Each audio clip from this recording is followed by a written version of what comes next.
Introduction. Okay, thank you everyone for coming. We've got a really interesting speech tonight from, it's fine, it can see me, from Jose Barrera. He's in Sao Paulo, Brazil.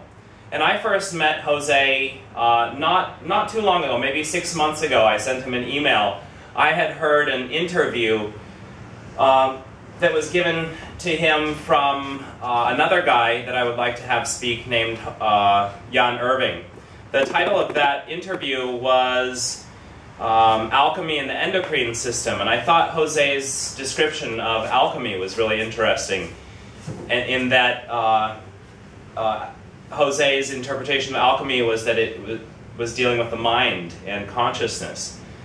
I contacted Jose and asked him if he would give a speech on that subject, but he suggested that he had something even newer in his research, even more up to date.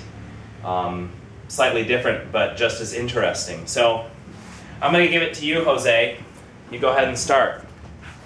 Okay, guys. So how many people do we have there? Right now, about 8. 7. Okay, cool.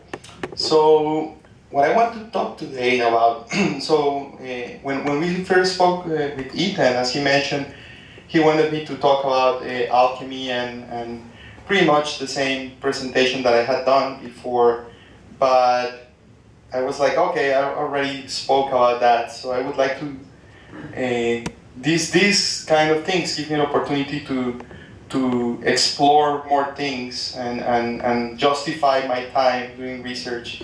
And it's something that I do on a regular basis, right? This is my passion, studying weird things. So what I want to show to you is the latest findings that I've done. And what I think I can make a compelling case to you today, guys, that all the fundamentals of all the foundations of our society are magical. And that we think today that we live in a rational world, rule on science and all these things. But what I want to show you is that nothing has changed in the last 3,000 or 4,000 years.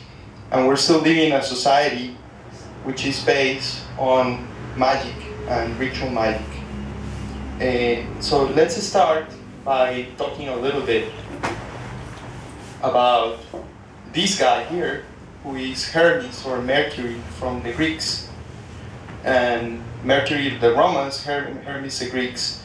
And from Hermes comes the idea of the hermetical sciences, which are astrology, magic, and alchemy.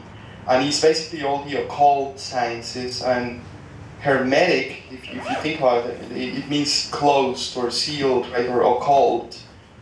And those words come from Hermes. And Hermes was the god, basically, of language. And he was the messenger of the gods.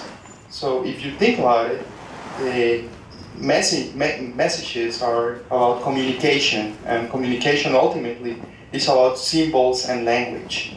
So he was the god of that. But he was also the god of magic, of knowledge, of understanding, of commerce, of banking, of the thieves, of astrology, of numbers, of medicine, of invention, of technology, of the alphabet, of reading, of writing, and oratory. So you see, this guy encompasses everything that is about symbols and codifying. And one of those things is magic. And what I want to show you is how magic is based on language. So, going a little bit backwards in time, what you see is that Hermes became amalgamated with thought in the Hellenization when Alexander the Great conquered Egypt. There was a big influx of information and culture and science and amalgamation between the Egyptian culture and the Greek culture. And the city dedicated to Thoth, who was a god of language and magic in Egypt, became Hermes. And then the city became a Hermopolis.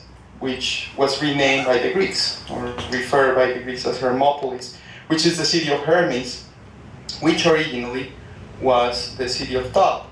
And as you can see here, these are two different depictions or representations of the god Thoth. He was an ibis and a baboon. So those were the animals that the Egyptians used to represent Thoth. So now let's talk a little bit about magic, right? And what magic is. And what I want to show you, and the way I do research, which is very interesting, is that I like to use magic, or I like to use language to go back to doing research. So studying language and studying etymology is like studying paleontology. Like what you're doing, you're an archaeologist where you go and you dig bones out of the earth, right? And then you can see a history of humanity in whatever you extracted from the earth. But the same thing is for language. Language is this very antique thing, very old, very ancient, and the roots of everything are in language. The history of mankind is in language, because it's something that you cannot manipulate and you cannot change, right? And so every time you have a new cultural trend or something, it gets imprinted in language. So the way I like to do research, right, is by going to the etymology of words and see what they mean. And then when you start combining that with the anecdotes that have been recorded and we know as history, right, then you can start to see where things come from. So magic, right, comes from magus in Greek, and the word, right, means of the magi, basically, and we'll see what the magi were, but the word, the essence of the word is of the magi, what the activities that the magi did. And the definition is basically any supposed supernatural art, especially the pretended art of controlling the actions of spiritual or supernatural beings. Now, one thing that is very interesting is, and I resulted here the word supposed, right? Because you see in the dictionaries, they're not just presenting you with the information, but they have their editorial, right? So it's basically, the definition is supernatural, any supernatural art. And in the dictionary, what you see is they introduce this word suppose, right? So you can see that the beliefs system of the person that wrote the dictionary is reflected on the dictionary. But the words themselves, they are what they are, right? So the history of the etymology of the word is what is. Now, let's go and study a little bit about the word magi, and where it comes from. So, when you think about a magician, right, we usually think about Merlin, right? Or we think about the guys that show up in the children parties, and with the hat and the wand, and take a rabbit out of the hat, right? Or the other image is the sorcerer, right? This wise guy, old guy, and he's been given to us in popular legends and in movies and all this. But let's see on the definition what it is, right? So it comes from magus, right? And ultimately the word is the Greek word magnus, which means great. And let's see who they are, right? Like, so a magi, or the magus, was one of the members of the learned and priestly caste in ancient Persia, who had officially charge of the sacred rites, practiced interpretation of dreams, possessed supernatural arts, and were distinguished by peculiarities of dress and insignia. And in the Christian tradition, right, is one of the wise men who, according to the Gospel of Matthew, came from the east to Jerusalem to do homage to the newborn King of the Jews. So we see we have two things, right? So Magi was a caste, and it became the name of a caste of elders and priests, and it's reflected in the Bible as the wise men, right? The Magi we're calling the Bible, and men of wisdom. Now, this is interesting how it works. When you start seeing, as we said, the word magi comes from magnus, which is great. So look at other words that come from the same root, right? So magister, and comes from magis, Latin magis, right? Which is the adverbial form of magnus plus ter, right? And the same root comes from the word master, magistrate, major, mister, right? And magister in particular was a title given in the Middle Ages to people who study philosophy and the 7 liberal arts. And basically is a person that has a master's degree, a degree of a master. So you see all these things come together and tell you, do you remember in the Bible, the wise man? Well, philosophy means literally the love of wisdom. So the wise men are the philosophers. So you can see magi refers to a caste, a group of people who were the priests and the philosophers and the astrologers and so on in elder times. So let's go back to Egypt because as you see, this started in the Middle East, right, in Babylon and Persia, and then it culminated the caste of the Magi in Egypt, and the foundation of the society in Egypt was magic. So here we can see the god that we saw taught with one priest, with one Egyptian priest or a scribe. So in antiquity, people had a different mindset than we have today. We have split everything into different compartments. And we have science and reason, and then we have religion, and then we have astrology and the arts and writing and all these things. And all of them are separated. We have specializations on different things.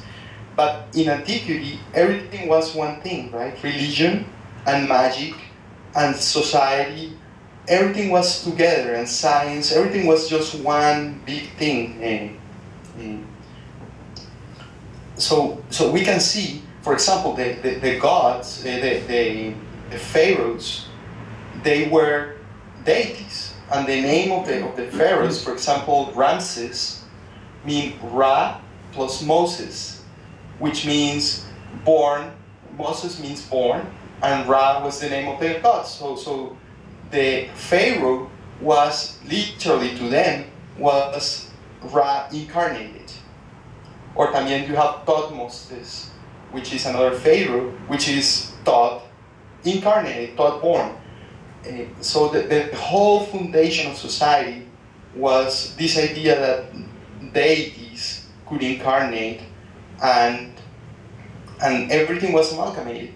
Now let's take a look at the priests, which is the guy that you see here with Thoth and the scribes. So in Egypt, the caste of priests, right? They used to be in the temples, and the priests used to be the scribes and the magicians and the astrologers, and language and writing of language was something that was sacred and magical. It had supernatural powers. So the written word was an act of magic in Egypt. And the written word was something that could transcend death. So that's why when they did all the burials of the pharaohs and all this, they put all these inscriptions because they transcended death.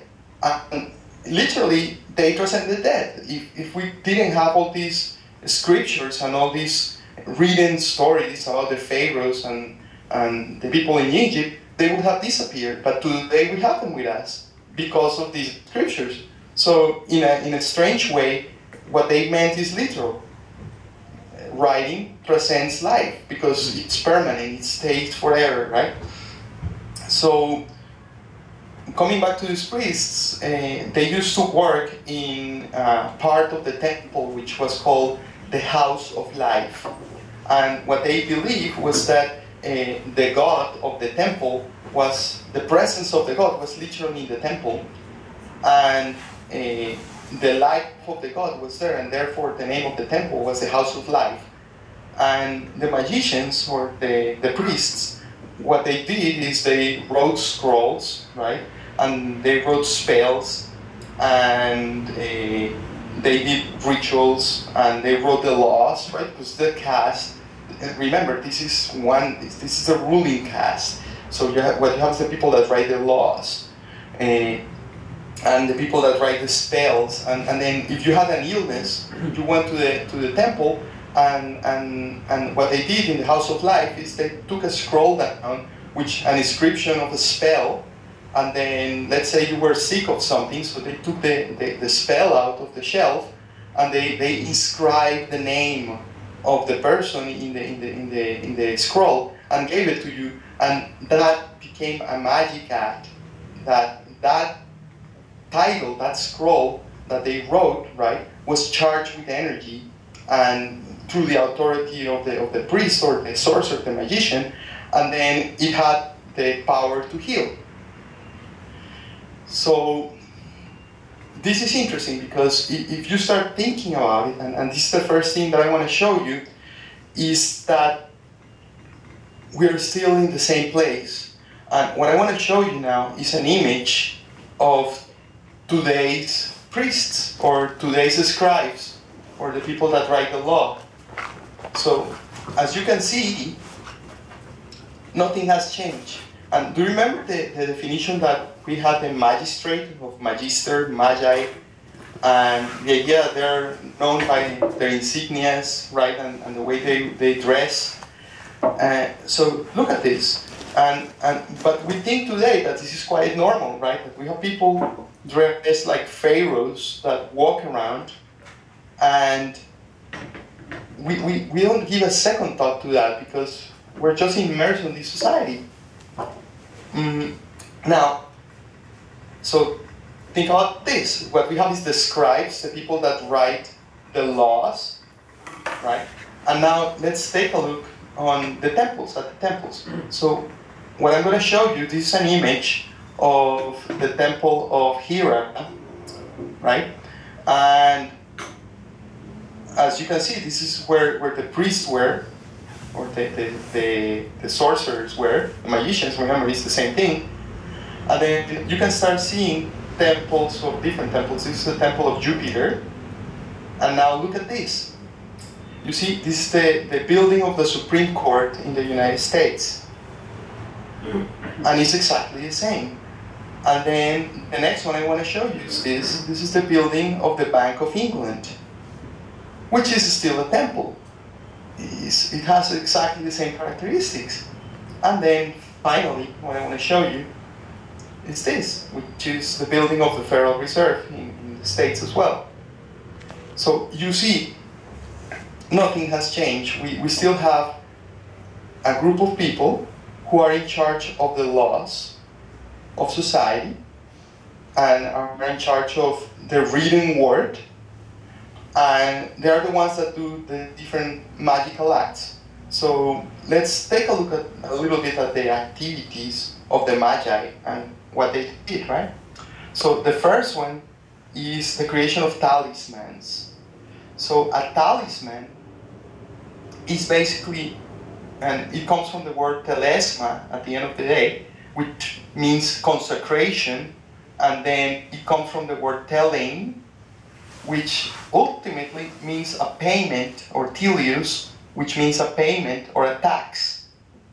Now that's interesting, right?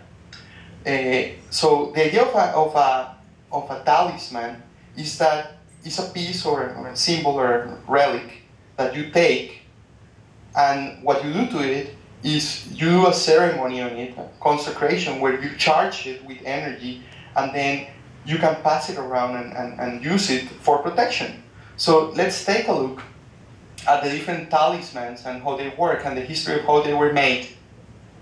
So what is interesting is that the talismans were made in the temples, and then the word that we have for money comes from, and in Spanish, for example, we have moneda, or moneta, monetary, comes from moneta. And Moneta was a name given to the goddess Juno. Her name, she was known as Juno Moneta. And the name comes because the coins, right, the monetas, were made in the temple of Juno.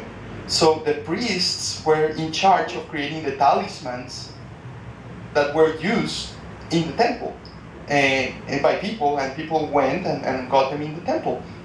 So as you can see, one of the functions of this priestly caste was the creation of talismans and at the end of money. So if you think about it, look at this. This is another interesting one. It's called a pest dollar. And this is a Bohemian coin, right, or a talisman actually. And you can see it has one side has Christ, right? And there was a pest in Bohemia, and this talisman was created to protect people from the pest. And it was valuable, and you could give this as payment to someone because people could use it to protect themselves. So it had this intrinsic value given by the consecration of the talisman. Now, what is interesting is that the word thaler, is where the word dollar comes from. So you see, what we have is these pieces of paper with symbols today. And think about it, what we're doing is completely magical. It's a magical act. What we're doing is we're exchanging our work, our energy, for a piece of paper. And we consider that this piece of paper has value. But that's a psychological thing. In reality, at the end of the day, it's just a piece of paper scrawled with symbols. But because it was done through something that we perceive as authority and all this complicated legal process, what we have is we ascribe a value to this that it doesn't have. So what we did is we created value out of nothing. And that's a magical act. And now, these pieces of paper created by the priests circulate around society, and we exchange them for energy. And it's vital energy, it's our energy. So at the end of the day, what you're doing is you're charging with your work and your energy, your life, these pieces of paper.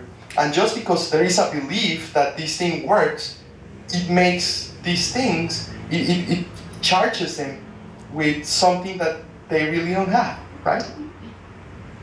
So that's the first thing that I want to show you that is interesting, and it's a point of view and a way to look at money that is what it is, right? It comes, even in the word money, moneta, it's tied, the word etymology is tied to the history of what it is, but we today neglect that. We don't see it. We only see, oh, money, and everybody has one bill in their pocket, right? And we carry it around and we give that value, but it's just paper. Now, let's look a little bit about how we learn, right? And I want to introduce you to a couple of concepts, psychological concepts, right? So this is very easy, right? And it's a very complicated way to say that we learn through repetition. So in neurological terms, what happens is that as you repeat an action and you repeat it and you do it again and again and again, the more you do it, then the more you create neuronal circuits that get more strongly, and as you practice more and more something, then what you're doing is you're creating an imprint in your brain of a concept or an idea, and that's how it gets stored in your memory.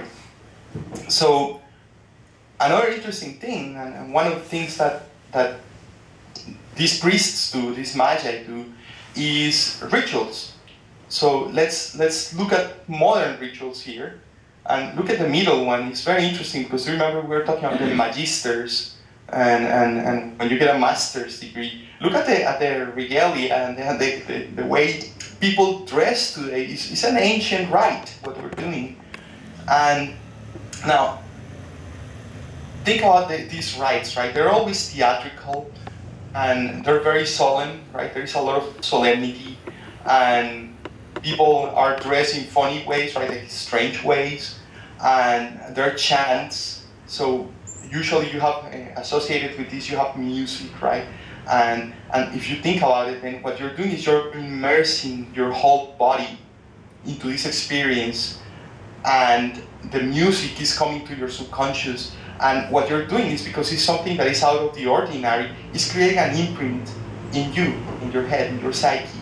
And if you're part of one of these ceremonies, then what it gives you is the sensation of that you belong, right? That you're part of the group. Increases your feelings of affiliation for the group. And the other thing that they have is that they're done repeatedly. So you repeat these ceremonies again and again and again, depending on the ceremony. And then the more you repeat it, the more it gets on you, right? The more it gets on your brain. Now, another interesting concept is the idea of a complex. So basically, a complex is a group of associated ideas having a common strong emotional tone. And these ideas are largely unconscious and significantly influence attitudes or associations. So a complex in psychology, right, is when you start associating ideas, and most of the associations are subconscious. And how do you create these complexes? Well, every day as you do things, right, and you see things, and you repeat the same thing again and again and again, what you start doing is you start creating these complexes where you are associating emotions with symbols or different activities, right? And you can see here another ceremony, right? This was a magical ceremony, by the way, in Nazi Germany. Was the ceremony of the flag. But you can see we do that every time, right? Like, we're associating a symbol with an emotion. And since we're kids, so when you're a kid, is when your brain is forming, and when you're creating, when your brain is developing, and you're creating all these connections in your brain through experience, right? So if you play tennis, the more you play tennis as a child, the better you do it, and the better it is, and the easier it is to learn things when you're a child. And when you're a child, because your brain is more malleable at the time, right? So when you start doing these rites, these rituals, and since you're a kid, two things happen. One is they get imprinted in your brain. You're associating the emotions of the group filiality that you had with your friends when you were here, the camaraderie, all these things with your friends, with the symbol and the hymns and the chants and all these things. That's one thing that is happening, right? And then the second one is that it's becoming something that is normal. So you don't question it, because when you grow with something every day and you see it, and you see your parents doing it, it's what it is. So it's the water where you swim. So you don't see the water, but think about it. It's really strange. All these different rituals that we're used to see are very strange things. We have a piece of cloth with colors on a pole, and people around, right, and are chanting and having all these emotions when they see them. That's something that is really strange. And here is where what I want to show you is another thing that is interesting. Is one of the activities of the magic. Are you still able to see all this, Ethan? Yeah. Sorry, somebody's sending me a message. Go ahead. I'm gonna stop cool. my Skype. So one of the magical activities, right, is summoning of elementals. So what does this mean? Basically, the idea is that a magician is able to somehow invoke or evoke entities or spirits and control them. And these are the elemental spirits. Now, let's take a look at what an elemental is. So the definition of an elemental, right, is pertaining to elements and produced by some of the four supposed elements as elemental word. Or basically, look at the third one, arising from first principles. So something elemental is something that is based on first principles. Now, let's take a look a little bit about the elements.